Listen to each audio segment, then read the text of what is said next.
If we look to the answer as to why for so many years we achieved so much, prospered as no other people on earth, it was because here in this land, we unleashed the energy and individual genius of man to a greater extent than has ever been done before.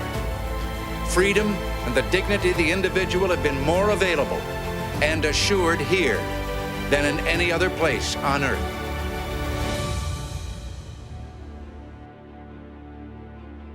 Go ahead. Kiss this brother's boot if you want to show that you're really sorry, man.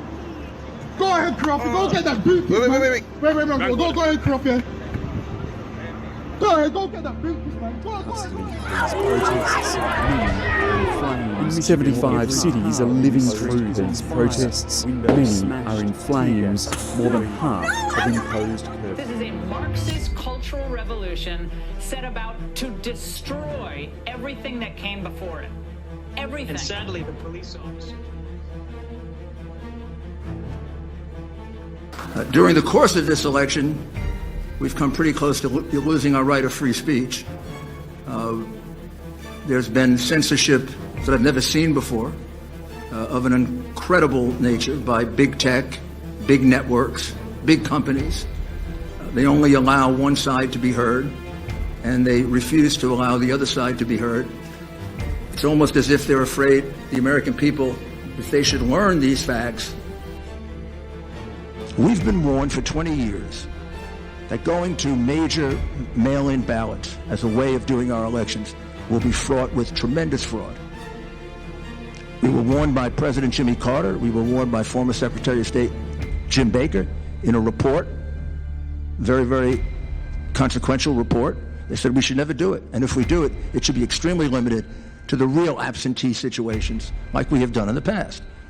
We were warned by Justice Souter in the Supreme Court, warned by many, many experts, Republican and Democrat. Democrats used to be against mail-in ballots. So according to the witnesses, the Republican observers, there is a lady who has blonde braids who comes out to announce we're going to stop counting. Everyone go home. And in fact, we see that. What happens is everyone clears out, including the Republican observers and the press, but 4 people stay behind and continue counting and tabulating well into the night from that point, which is going to be about 10:25 when they all clear out, or 10:30. And they will continue counting unobserved, unsupervised, not in public view as your statute requires, until about 1 in the morning. The reason we know this is because when our Republican observers were forced to leave, they went to the Central Tabulation Center and they got word from a news crew that in fact counting had continued. They have information that not everybody left according to plan, and some people stayed behind. So this shocked them, so they returned back to State Farm Arena at about 1 o'clock in the morning, where they confirmed that in fact people had just left State Farm Arena in contravention of what they had been told by the supervisors who are running this operation. At about 8 o'clock in the morning, and we're going to roll this back and show it to you. There you go. So now they're going to start pulling these ballots out from under this table. This table, the black one, was placed there by the lady with the blonde braids at about 8:22 a.m. in the morning. So she put that table there. So the same person who's staying behind now, the same person who cleared the place out under the pretense that we're going to stop counting, is the person who put the table there at 8:22 in the morning. Yeah, I saw 4 suitcases come out from underneath the table.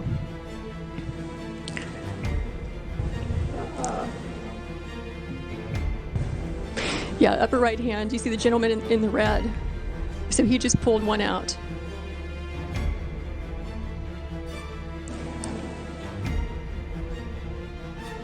So what are these ballots doing there, separate from all the other ballots? And why are they only counting them whenever the place is cleared out with no witnesses? Is the question. So these machines can process about 3,000 ballots an hour. You have multiple machines there, and they're there for 2 hours. So you do the math. How many ballots went through those machines in those 2 hours when there was no one there to supervise, to be present, consistent with your statutes and rules, to supervise the tabulation? We believe that could easily be, and probably is certainly, beyond the margin of victory in this race. 2,506 felons voted illegally in Georgia. 66,248 underage and therefore ineligible people to illegally register to vote before their 17th birthday, when the law requires 17 and a half years old. At least 2,423 individuals to vote who were not listed as registered. 1,043 individuals to cast ballots who had illegally registered to vote using a post office box. 4,926 individuals voted in Georgia who had registered to vote after their Georgia voter registration date, thereby canceling their Georgia voter registration. 10,315 or more individuals to vote who are deceased by the time of the election. 395 individuals to vote in Georgia who had cast ballots in another state, which is illegal in both states. 15,700 individuals to vote in Georgia who had filed a national change of address with the United States Postal Service prior to November 3rd, 2020. 40,279 individuals to vote who had moved across county lines at least 30 days prior to Election Day and who had failed to properly re-register to vote in their new county after moving, also in violation of Georgia law. So my vote is only as good as the integrity of Dominion and all the hackers that exist that can get into the Dominion machine. Your vote is not as secure as your Venmo account. Pardon me? Say that one more time. Your vote is not as secure as your Venmo account. Thank you. I just wanted to try to understand what this was like when somebody tried to challenge a ballot. So you would say, I challenge a ballot, then what would happen after that? What was a series of events?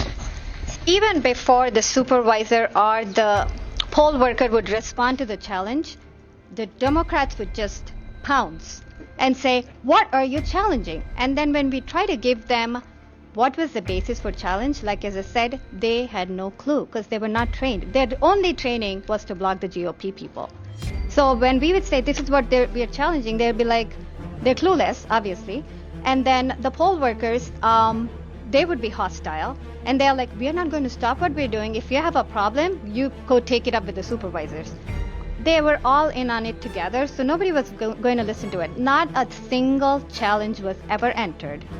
And this was the same thing happening. So then if you went to the supervisor, he would not do anything? No, nobody would do anything. Okay. So in addition to that, thank you. In addition to that, when there was no Democrat challenger, which I witnessed in the minority of times, I would make a challenge and the head of the table would say, you know, what's wrong? And I would say, this is wrong. And they say, no, that's not wrong. And I said, no, I'm challenging it. So, I mean, for example, just one example is I challenge you for filling in the Democrat straight ticket. Is that, can I challenge that? No, it's not a challenge. No, document, just push it through. That's what they did. But why is it that we're not having more people come forward? I mean, it seems like if there was all this widespread fraud, that, you know, we'd have dozens and dozens of people. I'll tell you why. My life has been destroyed. My life has been completely destroyed because of this. I've lost family. I've lost friends. I've been threatened. My kids have been threatened. I've had to move. I've had to change my phone number. I've had to get rid of social media. Nobody wants to come forward.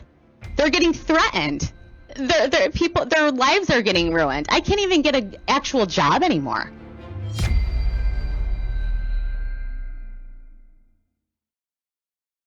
This shouldn't be happening here.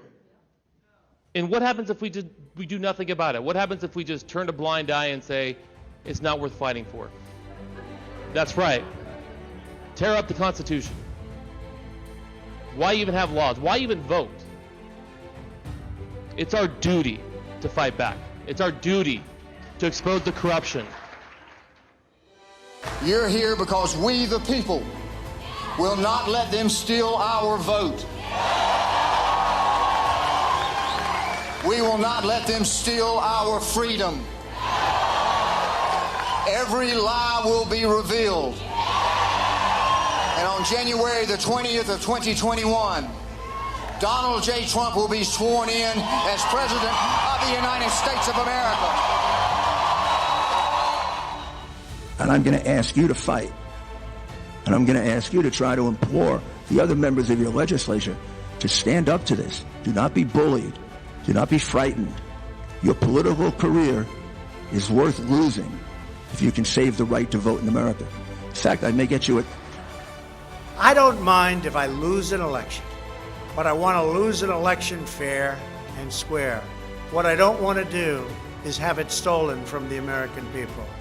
That's what we're fighting for, and we have no choice to be doing that. America must win this war. Therefore, I will work, I will save, I will sacrifice, I will endure. I will fight cheerfully and do my utmost as if the issue of the whole struggle depended on me alone.